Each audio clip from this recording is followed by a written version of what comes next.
Sindicato de Irmão de Lula é alvo de operação contra fraudes no INSS. Agentes fizeram busca, apreensão e descredenciamento do Sindicato Nacional de Aposentados, Pessoas e Idosos. Frei Chico é diretor e vice-presidente da entidade. O sindicato foi alvo de busca e apreensão. Em nota, o sindicato disse que a proteção dos direitos dos aposentados é uma prioridade fundamental. Lógico que é, né? Para garantir uma sociedade mais justa e solidária. Legal, muito bom. O lance é assim, tá? É óbvio que essas associações e que esses caras que fazem esses esquemas, essas pessoas se conhecem. Primeiro, os esquemas são tocados com as mesmas pessoas e são os mesmos procedimentos.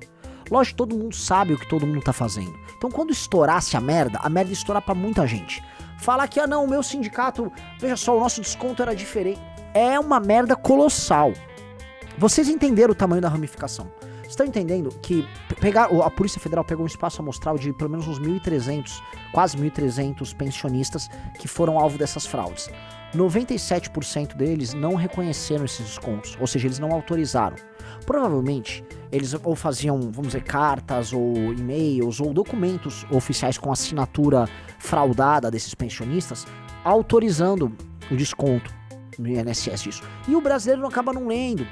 Vou dar um exemplo. Vocês às vezes nem olham os descontos que vocês têm, por exemplo, de tarifas bancárias, né, que tem na conta. Quando vê, descontou R$1 aqui, R$10 ali, R$3 ali. Quando viu, o banco é R$1 de cada um. O banco tem, sei lá, 30 milhões de correntistas, né? R$1 aqui é 50 centavos a colar. Quando viu, já foi. Tá? E esses caras vão pegando aqui, ó, você não vai percebendo, o cara vai pegando um pouquinho de tudo e ele levanta uma grana do cacete. Então, naturalmente, estava generalizado. Se eu fizer uma regra de 3, não do ponto de vista do volume de dinheiro, mas do procedimento, isso é muito parecido com os esquemas que a gente tinha no governo Lula 1 e 2 e também no governo Dilma 1. Essa lógica de uma roubalheira desenfreada, de todo mundo falando, eu tô fazendo meu esquema aqui, o outro ali, é a cara dessa Brasília. E também é muito nítido que o PT volta ao poder, por mais que tenha ficado uma espécie de um rescaldo da Lava Jato, um clima de, nossa, deu merda pra muita gente, as coisas, elas se impõem. As coisas se impõem, né? A natureza desse sindicalismo vagabundo, desse sindicalismo criminoso, ela se impõe. Eu vou explicar a natureza disso, tá? Imagina o seguinte... Imagina que você é pensionista, você tem uma aposentadoria lá no INSS, você é ligado eventualmente ou a um fundo ou a um sindicato que está pegando suas contribuições e tal. Esta associação, este sindicato vai ao INSS e aí firma convênios. Dentre esses convênios, você pode botar desde associações esportivas, vou botar uma academia, uma ginástica, vou botar qualquer coisa. E aí você vai com esse lote de pessoas que estão ligadas à sua associação. E aí você vai usando o nome deles para ficar fazendo esses descontos ali junto ao INSS. Você recebe esse dinheiro e supostamente você maneja em benefício do pensionista. Vocês entenderam? Ou seja, você é um pensionista, tá? Né? Você tem os seus sindicatos, tem aquele que você é afiliado, que cuida de seus interesses. Algo aconteceu que facilitou que ele fizesse esse tipo de maracutaia, tá? E a investigação da Polícia Federal, ela vai nessa direção. Ela descobre que existe uma instrução normativa que chama Instrução Normativa 100. E aí começa o Renan a fazer suas ilações, tá? A Instrução Normativa 100 de 2018, ou seja, ela foi emitida em 28/12/2018, ou seja, no fechar de portas do governo Temer e do início do governo Bolsonaro, ela facilita a construção de convênios entre associações, sindicatos com o INSS, você entendeu? Essa aqui, ó, tá na tela, Riso. A Instrução Normativa 100 do INSS de 2018, ela facilita que essas associações, todas essas, as envolvidas no escândalo de corrupção, qualquer uma, na verdade, inclusive honestas, façam este convênio, tá? Eu me pergunto, poxa, por que o governo Temer, que foi o governo do imposto sindical, olha só o que eu vou falar agora, por que o governo Temer, que foi o governo do imposto sindical, me pega uma bagaça dessa e põe pra passar ali, no final, sabendo que isto poderia beneficiar sindicatos? Você entende, Riso, que tem algo estranho no ar? Sim.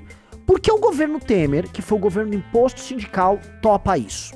A gente já sabe que desde o final, passou a reforma trabalhista, se não me engano, ela passa de 16 para 17 ali, né? Foi o PEC do teto 16, a trabalhista em 17. Os sindicatos, o Paulinho da Força era um grande aliado do Temer, ficaram pistola. Aquilo acaba com a grana dos caras. Então algo aconteceu ali, tá? Este tipo de, vamos dizer, este tipo de fato, este tipo de coisa, tá? Deixou todo mundo meio... tá, porque aliados do governo, né, pularam fora. O Temer teve que negociar com esses mesmos aliados para não tomar impeachment. E vocês sabem que teve o escândalo do Joesley, o Temer teve que fazer uma série de negociações. E mais, para passar uma reforma da Previdência, que o governo Temer pretendia passar, e que estava em negociação com o próximo governo, já com o Paulo Guedes, de rodar ainda no fim de 2018, eu sei disso porque o Paulo Guedes entrou em contato comigo no final de 2018 para eu fazer uma ponte com a turma do governo Temer. Falo isso com toda tranquilidade. Eu tive essa conversa com o Guedes, tive essa conversa com a turma do governo Temer, eu ainda era amigo do Paulo Guedes, o Paulo Guedes foi no congresso do MBL no final de 2018, entendeu? Então havia um interesse ali. Estou falando que este tipo de instrução normativa, veja só, foi feita como um acordo, seja do governo Temer, seja do Paulo Guedes, para passar a Previdência ou para salvar o Temer. Eu não tô falando.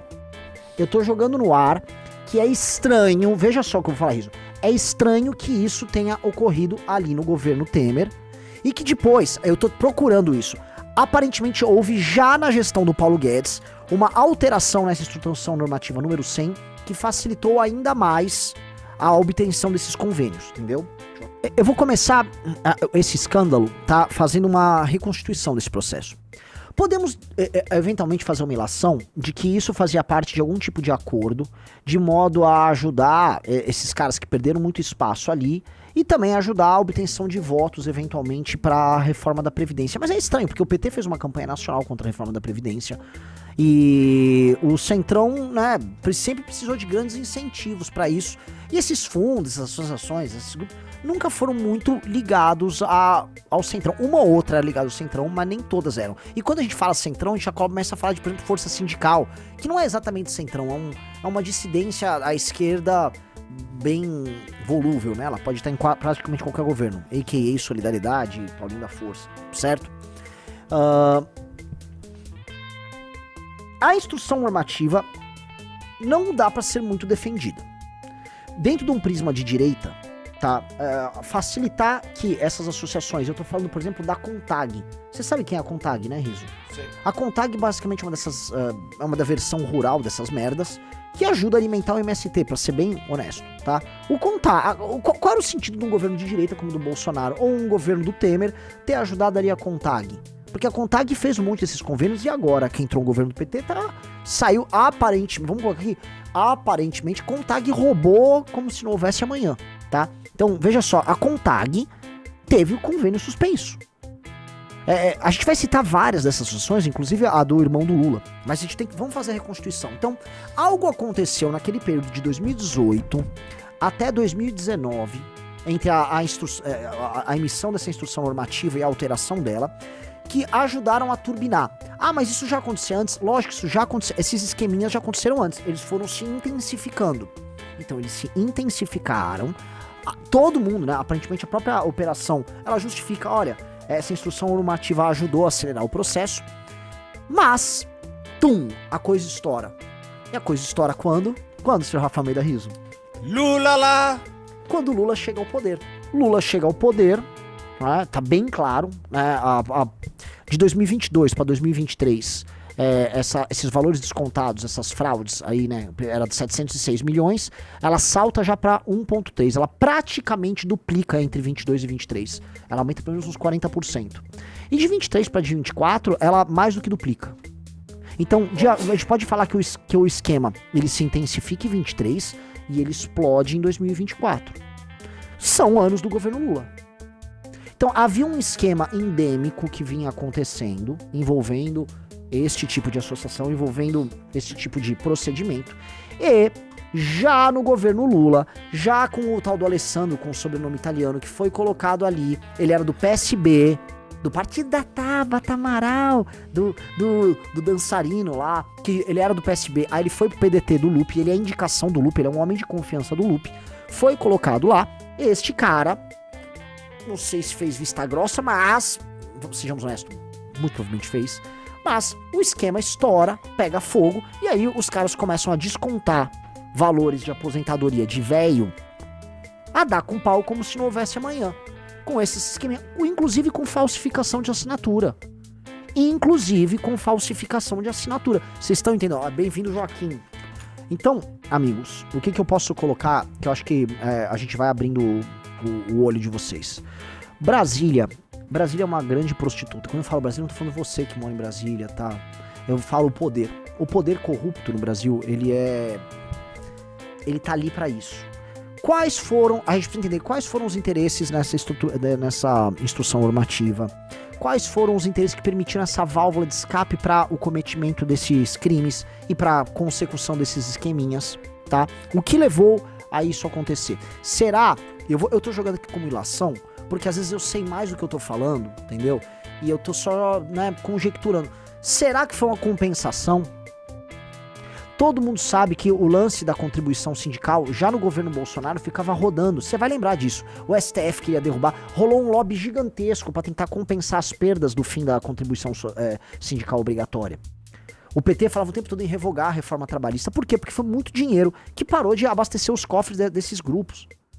E aqui me parece que pintou uma válvula de escape ali. E a válvula começou a acelerar. A coisa chegou em 2024 a quase 2,5 bi. Ao todo, o escândalo tem 6,3 bilhões. Já é um escândalo robusto. Cara, 6,3 bilhões, cara. Muita gente ficou multimilionária roubando velho. Bota as associações aí. Então veja só, a Polícia Federal, a investigação, o juiz, no caso, suspendeu alguns convênios. Associação dos Aposentados Mutualista para Benefícios Coletivos. Sindicato Nacional dos Aposentados Pensionistas Idosos da Força Sindical. O Sindinap. O Sindinap, só pra avisar, parece que isso aí, não sei se foi esse especificamente, mas é um dos mais mencionados, um dos que mais basicamente fraudou e roubou.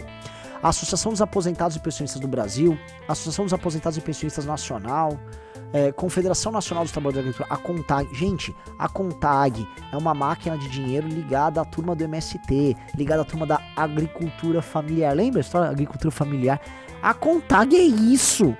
Aí fica os caras lá falando, não arroz do MST, não arroz do assentamento. Que arroz do assentamento? Vão se fuder. Quando vocês ficam falando de arroz do assentamento, e falando em pinga orgânica vendida na lojinha do MST pra algum degenerado com aquele bonezinho vermelho que fica ouvindo Caetano Veloso. Olha só, andará, onde andará, meu sim senhor. Inventou uma música de Caetano aqui, né? Enquanto o cara tá ouvindo isso e comendo arroz superfaturado do MST, a turma da CONTAG fala, isso, bonitinho, paga aí. Vamos fraudar os velhos, vamos fraudar. E a CONTAG toma ele fraude nos velhos, vão se ferrar. A ponto de ter perdido esse convênio. Aí, vamos lá. Universo Associação dos Aposentados e Pensionistas do Regime Geral das Prubbles. União Nacional dos Auxílios de Servidores Públicos. Confederação Nacional dos Agricultores Familiares e Empreendedores. Olha, a Conafer, que é outra, tá? Isso aí, gente, é suco de esquerda brasileira. Suco de esquerda brasileira. Se apropriaram aí nessa brincadeira de 6 bilhões. Não são apenas esses, mas também esses. Aqui são alguns dos principais. PF, a operação acho que foi pegar umas 200 pessoas. Foi uma super operação que rolou agora. Pegaram joias, pegaram dinheiro, pegaram carro, pegaram tudo, tá? É uma galera, eu volto a falar, teve gente que ficou multimilionária com essa merda. Fraude no INSS, operação apreendeu Ferrari, relógios de luxo e obras de arte. Veja a lista. Imagina você é um sindicalista, você trabalha em uma dessas associações e você tem uma Ferrari. São essas coisas que acontecem no Brasil, né? E tem uma coisa, eu vou agora fazer uma breve reflexão, né? Um cara desses vai morar num condomínio de luxo, os vizinhos dele não sabem quem é esse cara, os vizinhos não sabem o que ele faz, os vizinhos não sabem qual é o negócio dele. Por exemplo, eu conheço, né, onde mora boa parte de vereadores de cidades aqui de São Paulo interior. Quando eu vejo, né, um vereador de uma cidadezinha pequena no interior morando num puta condomínio, você sabe que é ladrão. Você sabe que é ladrão. O salário do cara não paga, não tem como o cara bancar isso. O cara tá lá com o Ferrari, aí o que acontece? O cara tá lá com o Ferrari, todo mundo sabe, os vizinhos sabem, o cara matricula o filho numa escola cara, a vida vai rodando, né? Aí vai sair com uma vagabunda, que a vagabunda vai querer sair com o cara porque o cara tem grana, porque é o valor que mede a régua moral do brasileiro, ela é de dinheiro, né? Uma régua no fundo financeira, tá? A régua moral não é nenhuma, então vai sair com uma vagabunda. Vai trocar os dentes, vai ficar bonitão. Vai ficar, isso, vai começar a tomar os remédios. Trocar de terno também. Canela ficar exposta. Sim. Vamos pegar as associações. Vamos lá. Vocês estão entendendo? Ó, o que eu tô fazendo aqui não é nenhuma apuração. Eu tô só juntando os pontos e fazendo uma cronologia, tá? E trazendo interesses difusos. Você vê que certos acordos eventuais que rolaram aí no passado facilitaram a consecução dos crimes. E hoje você pega um grupo político que sempre foi voraz na hora de tomar o dinheiro público. O petismo, sindicato sempre foi voraz. Assim, eles são uma nuvem de gafanhoto, sempre foram uma nuvem de gafanhoto. Esses caras vêm e já saem fazendo esquema, eles não se aguentam. Você tem que entender, assim, eu vou depois explicar, o Arthur também tem boas histórias sobre isso. Quem já teve em sindicato na vida? Sindicatos metalúrgicos, sindicato dessa natureza, tá? A gente sórdida que não presta. Eu não vou citar o sindicato, né, mas vários sindicatos de metalúrgicos ali na região, ao redor da região de Campinas, os donos dos sindicatos, eles tinham muito mais grana do que os empresários, só carrão, os filhos só com carrão, mafiosos, mandavam matar, tinham um esquema com facção. O sindicato se era uma facção criminosa, tinha um jornal, pagavam matéria em jornal contra os outros, viviam de extorsão, o trabalho deles era usar essas regras sindicais, essas regras trabalhistas absurdas que nós temos no Brasil, pra cometer extorsão contra empresários. Eles viviam de extorsão. E todo mundo sabia que era isso. Aí, quando o PT chega no poder, essa massa de vagabundos, que tem poder político eleitoral, eles ascendem, eles começam a ocupar essas posições e começam a ver onde eles podem roubar, por exemplo, o INSS. Então, essa galera do petismo, essa galera do sindicalismo, é uma nuvem de gafanhoto. Tá? É um bando de gente sórdida. É um bando, assim, é uma corja das mais baixas, tá? E é conhecido, assim, quando você vai pra Brasília, é um bom termômetro é falar com os taxistas. O taxista em Brasília vai contar pra você sobre o ânimo geral da corrupção na cidade, né? E o taxista fala, ó, quando o PT chegou, a gente percebia, né, a galera nova que veio trabalhar aqui, a gente percebia que tinha uma galera meio, né, ele tava dizendo, uma galera meio rampeira, né? E os caras começaram a ganhar dinheiro, era negócio, todo mundo fazendo negócio, era a luz do dia. Aqueles anos que foram de 2003 até 2010, cara, o nível de corrupção, tá? A intensidade de corrupção que tava rolando em Brasília quase não tem paralelo. Acho que não tem paralelo na história do Brasil. É um troço muito grotesco. Porque você mistura uma galera completamente inescrupulosa, que vem de baixo, que tem um espírito tipo, mano, vamos pras cabeças, vamos tirar a grana que der, vamos roubar do jeito que der, vamos fazer o nosso. Essa galera sai de baixo, tá disposta a correr risco, não tem sofisticação na hora de correr o risco e vai cometer os crimes que precisam ser cometidos, entendeu? Então, esses esquemas, esses escândalos são, vamos dizer, até democráticos, porque eles permitiram a ascensão social de milhares e milhares e milhares de vagabundos ao redor do Brasil. Milhares e milhares de vagabundos ficaram ricos roubando você. E estou falando aqui de maneira, vamos dizer, muito clara. E um escândalo desta natureza acontecer aí, envolvendo essas associações, entendam uma coisa, é o mesmo perfil de gente. É o mesmo perfil de gente cometendo o mesmo tipo de crime. Desviar de associação de aposentados, isso é um hit, Brasil, isso é um clássico. Isso aqui já... É que apenas assim, nosso público é muito jovem, né? Mas perguntem pros seus pais e seus avós sobre os esquemas de corrupção desse tipo de caso. É um monte. Assim, era comum pra caramba, tá? E as coisas estão aí. Veja o Renato Rovai. Renato Rovai é um que, inclusive, é um que tomou mamãe falei do Sávio, não foi? Não sei dizer. Foi. O Sávio vai falar lá em Pernambuco. Renato Rovai é um petista nojento, né? Ele botou aqui, ó, estão querendo criar uma nova Lava Jato pra cima do Lula com essa investigação do INSS. Já estão tentando envolver Frei Chico, irmão do presidente, que é dirigente sindical há mais de 40 anos. Desculpa, pra mim isso é como se fosse um antecedente criminal. Você tem passagem. Ô, doutor, tem passagem pelo quê? Você foi dirigente sindical, cara. Você... Eu não sei porque eu estou prendendo você, mas você sabe porque você está sendo preso. Dica, conheça um sindicalista, tá? Coloque algemas nele. Se você mostrar algema, ele automaticamente faz assim, né? Porque, assim, você não sabe porque você tá prendendo, mas ele sabe porque ele tá sendo preso. É uma dica, tá? É bom o Lula ficar atento a isso e exigir seriedade nesse processo. Vamos traduzir o tweet do Renato Rovai? Significa o seguinte: presidente Lula, ministro Lewandowski, prestem atenção. Há setores da Polícia Federal que ainda permanecem independentes. Caríssimo presidente Lula, peça para que Lewandowski interfira de modo a encabrestar o que resta de Polícia Federal, porque isso não pode acontecer mais. Esta é a tradução do tweet do Renato Rovai. Veja, a Polícia Federal não é una. E por mais que os governos tentem encabrestar, o governo... Qual foi o primeiro governo a tentar encabrestar para valer a Polícia Federal? O senhor Rafael Almeida Rizzo. Jair Messias? O primeiro governo a tentar encabrestar de vez a PF, não se esqueçam nunca disso, governo Jair Messias Bolsonaro. Queria meter uma ramagem lá pra proteger ele da PF. O Bolsonaro queria se proteger. Não se esqueçam disso. O grande corrupto, aquele que fica com aquelas fotos asquerosas lá, o Jair Bolsonaro, ele queria usar a PF contra os inimigos políticos dele e proteger os amigos dele. Ele abre, escancara a porta. Quem é que usa essa porta escancarada? O PT. Veja um padrão. Vamos lá. Instrução normativa emitida e ampliada final do governo Temer, transição governo Temer-Bolsonaro, e depois começo do governo Bolsonaro 2019. Porta aberta pelo bolsonarismo. Quem escancara a porta? PT. Porta aberta do uso da PF, bolsonarismo. Quem escancara? O PT. É uma relação muito legal, né? Uma relação muito... É quase uma relação de parceria, né? Porque assim, são figuras muito bizarras e muito autoritárias, então o PT vai falar, pô, o Bolsonaro já arregaçou isso aqui tudo, tá tudo escancarado, eu vou abrir mais, eu vou embora. É lógico que o PT vai se aproveitar de uma medida autoritária ou de um aparelhamento que o Bolsonaro fez. A Polícia Federal, em parte, está aparelhada sim pelo petismo, todo mundo sabe.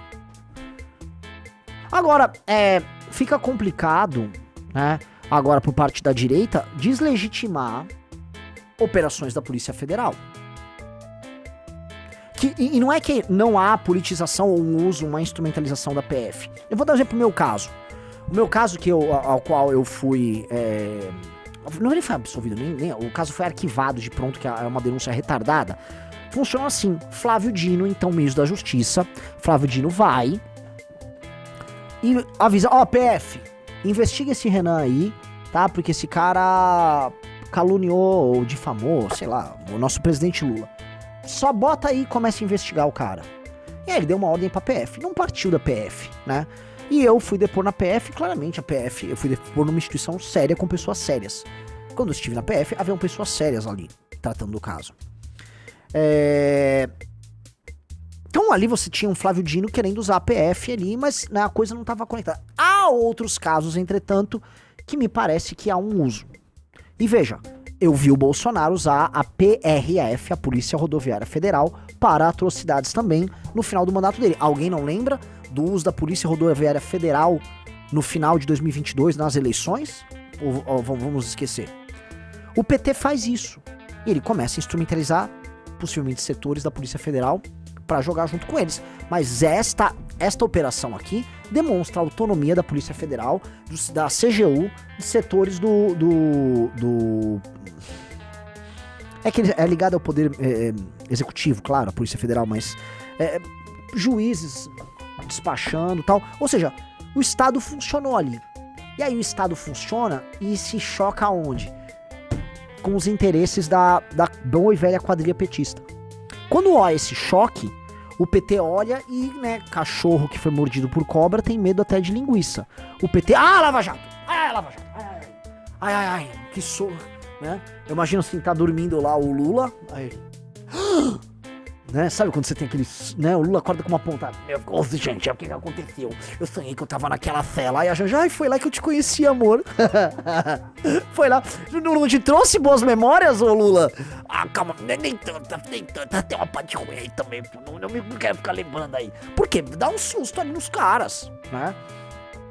Então o Renato Rovai, ele tá pedindo pra encabrestar a PF. Gozada, a PF, quando instrumentalizada pra pegar inimigo, a PF não é ruim, né?